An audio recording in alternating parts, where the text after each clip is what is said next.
Lord God Almighty reigns. Olá, hoje nós vamos falar um pouquinho sobre fé e integridade. Duas palavrinhas muito importantes. O que é fé? O que é integridade? Fé. Fé é uma crença religiosa. É a firmeza na execução de uma promessa ou propósito. É confiança. Isso segundo Aurélio. Segundo a palavra de Deus, fé é o firme fundamento das coisas que se esperam e a prova das coisas que se não vê. Hebreus 11, 1. Então, segundo a palavra de Deus, fé é o firme fundamento das coisas que se esperam, a certeza das coisas que não vê. Então, fé é confiança, fé é firmeza num propósito. Ainda que não podemos ver com nossos olhos naturais, não podemos contemplar com nossos olhos naturais ali, mas temos confiança, temos convicção. Então isso é fé. E que é integridade? Eu quero citar um exemplo assim, rapidinho, sobre integridade. Vamos pegar como exemplo um barco. Você pega um barco e coloca sobre a água. Se esse barco tiver um pequeno furinho, ele pode estar bonito, perfeito, praticamente ali quase 100%. Olhar assim, talvez olhando assim, nem observe que tem um defeito ou falha naquele barco. Mas se ele tiver um pequeno furo, uma pequena trinca, coloca ele sobre a água, com o tempo ele vai encher de água. Aos pouquinhos ele vai enchendo de água e uma hora ele vai ficar pesado e vai afundar. Então, ele não é um barco íntegro, ele não está íntegro, com integridade. Então, a integridade é falta de culpa, ou dolo, é falta de... é sem falha, é perfeito. Então, é o estado ou qualidade de ser eticamente sólido, moralmente bem ajustado. Então, a integridade é estar bem ajustado, eticamente sólido. Agora, para falar desse assunto tão importante que é fé e integridade, eu gostaria de citar o profeta Daniel. O profeta Daniel, ele é um exemplo de fé e integridade. Um exemplo a ser citado, um exemplo a ser seguido. De fé e integridade. Olha, vamos ver aqui a palavra do Senhor, Daniel, capítulo 6, a partir do verso 1. Fala assim: E pareceu bem a Dario constituir sobre o reino 120 presidentes, que estivessem sobre todo o reino, e sobre eles 3 presidentes, dos quais Daniel era um, aos quais estes príncipes dessem conta para o rei, para que não sofresse dano algum. Então, o rei decidiu levantar ali, constituir ali 120 príncipes, e sobre esses 120 príncipes, 3 presidentes. E dentre esses 3 presidentes, um era Daniel. E quem era Daniel? Que estava sendo instituído um dos presidentes daquela importante nação, daquele importante reino. Daniel era um jovem que foi levado cativo de Jerusalém. Era um jovem hebreu, que quando o rei ali, ele sitiou Jerusalém, ele levou cativo várias pessoas daquele lugar para a Babilônia. E dentre esses que foram levados cativos, Daniel era um.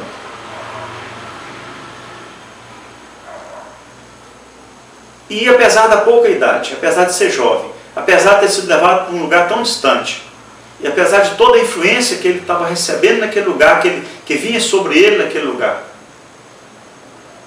ele permaneceu firme, com firmeza na sua fé e íntegro. Ele não vacilou, ele permaneceu ali firme na fé. Então ele foi um exemplo, ele é um exemplo para nós de fé e de integridade.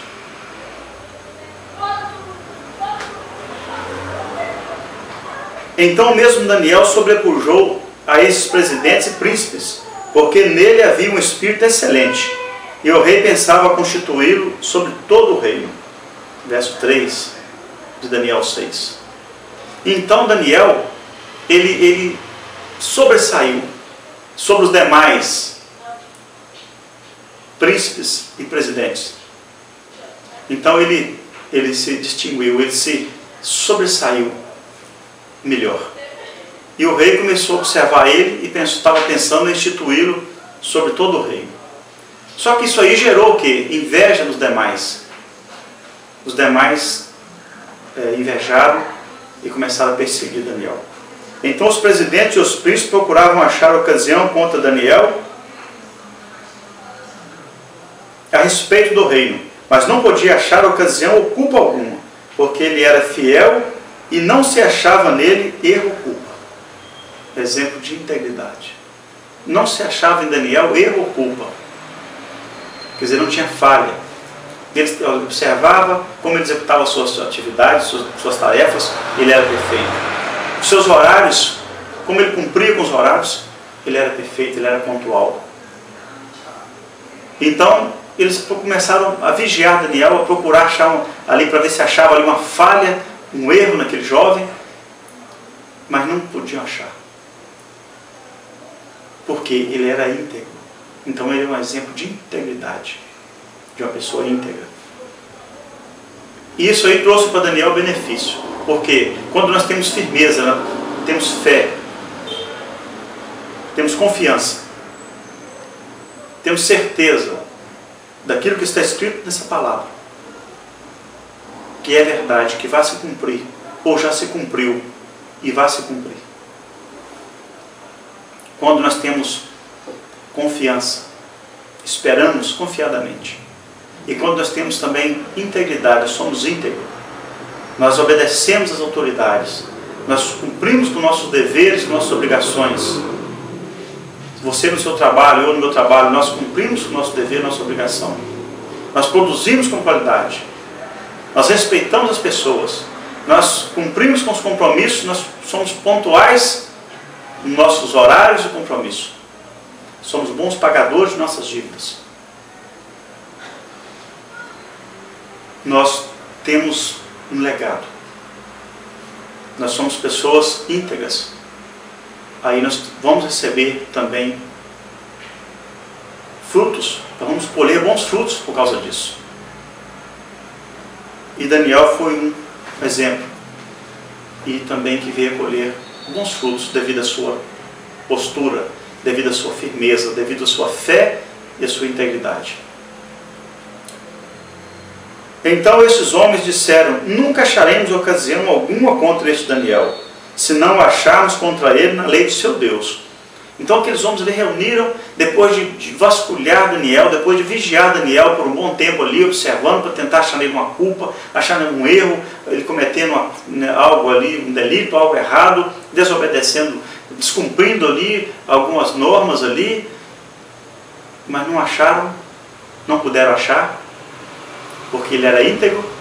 Aí eles reuniram e falaram assim: olha, nós vamos ter que achar alguma coisa contra o Deus dele agora, na fé dele agora, contra o Deus que ele serve. Vamos ter que vigiar agora para a gente conseguir pegar alguma coisa nessa área da vida dele. Mas Daniel também era uma pessoa de fé, uma pessoa firme, que não vacilava. E Deus honra com aquele que é firme, com aquele que não vacila, com aquele que é perseverante. Então nós podemos observar aqui, no capítulo 6 de Daniel, verso 10, fala assim: Daniel, pois, quando soube que o edito estava assinado, quando ele soube que estava assinado o edito, que aqueles príncipes e presidentes ali aconselharam, sugeriram para o rei fazer um edito, que qualquer um que estivesse prestando culto, adoração, fazendo menção a qualquer um outro, a não ser a ele, que fosse lançado na cova dos leões. Então o edito, o rei fez esse edito, assinou ali, e a partir daquele momento ali, qualquer um que dobrasse o joelho, que fizesse oração a outro, diante de outra escultura, de outra estátua, de outro Deus, qualquer, a não ser diante do rei, ele seria lançado na cova dos leões, onde leões famintos o devorariam ali dentro de poucos instantes. E quando Daniel soube que esse edito estava assinado, olha bem, quando ele soube que o rei já tinha concordado com isso aí, feito e assinado esse edito aí, entrou em sua casa. Ora, havia no seu quarto janelas abertas do lado de Jerusalém. E 3 vezes no dia se punha de joelhos e orava e dava graças diante do seu Deus. Então Daniel, quando ficou sabendo dessa lei, desse edito, e sabia o que o rei assinava, o que o rei falava, o que o rei editava, tinha que cumprir. Não tinha que voltar atrás, não. Então Daniel tinha certeza, a partir do momento ele tinha certeza, o que esperava ele era a cova dos leões, que ele seria lançado naquela cova dos leões. E ele já sabia ali, estava cansado de ver pessoas sendo lançadas ali, tudo que era lançado ali era devorado dentro de segundos. Leões famintos, ferozes. Mas ele não desistiu, ele perseverou. O que ele fez? Aí ele começou a chorar, ele começou a correr de um lado para o outro, ele foi lá e parou de fazer as orações, de dobrar o joelho dele e orar e buscar ao Deus Altíssimo, ao Deus que ele conhecia, que ele servia, que ele confiava, de forma alguma. Ele não acovardou, ele continuou, ele entrou para sua casa, para o seu quarto e dobrou o seu joelho, 3 vezes ao dia ele fazia as orações e não fazia orações também ali, só pedindo, Senhor, tem misericórdia de mim, Senhor, o que é que esse pessoal está fazendo comigo? Eu sou justo, eu sou correto, eu sou fiel, eu sou obediente, o Senhor está deixando acontecer isso comigo? Não, não, Daniel não fazia esse tipo de oração ali. A palavra do Senhor fala que Daniel orava assim como antes ele tinha costume fazer, dando graças a Deus, porque ele tinha certeza do Deus que ele servia, ele tinha certeza do livramento que ele tinha no Deus que ele servia, ele tinha certeza que por ele ser obediente, por ele ser uma pessoa de fé e confiar em Deus e obedecer a Deus, Deus tinha o melhor para ele. Ainda que ele fosse lançado mesmo naquela cova dos leões, que não tinha outro caminho, diante do edito do rei, mas que o Senhor livraria. E assim ele fez, ele continuou firme. E não vamos compartilhar toda essa história, que ela é longa. Na outra oportunidade nós vamos dar sequência nessa história. Mas o que aconteceu? Daniel foi lançado na cova dos leões, porque ele não deixou de adorar, de confiar, de buscar ao Deus Altíssimo, ao Senhor dos céus e da terra, ao Senhor dos exércitos, ao Deus ao qual ele servia, ao único Deus verdadeiro, o Deus que criou os céus e a terra, que nos formou e tudo que aqui existe. É o Deus verdadeiro, o único Deus verdadeiro, o Todo-Poderoso. E esse Deus livrou Daniel, que aqueles leões nada puderam fazer com ele. E depois nós vamos dar sequência nessa mensagem. Mas eu só quero deixar bem claro, endossar, mais uma vez, Daniel, um jovem que deixou aqui para nós um exemplo de fé e integridade. Assim como outros, teve outros jovens, que a palavra do Senhor cita, mas 3 colegas dele, que foram também ali, 3 jovens hebreus, que foram ali também levados cativos naquele lugar, mas que também perseveraram na fé e na integridade. Na próxima oportunidade nós vamos compartilhar mais sobre essa palavra. Eu agradeço a sua atenção, um grande abraço, até a próxima oportunidade.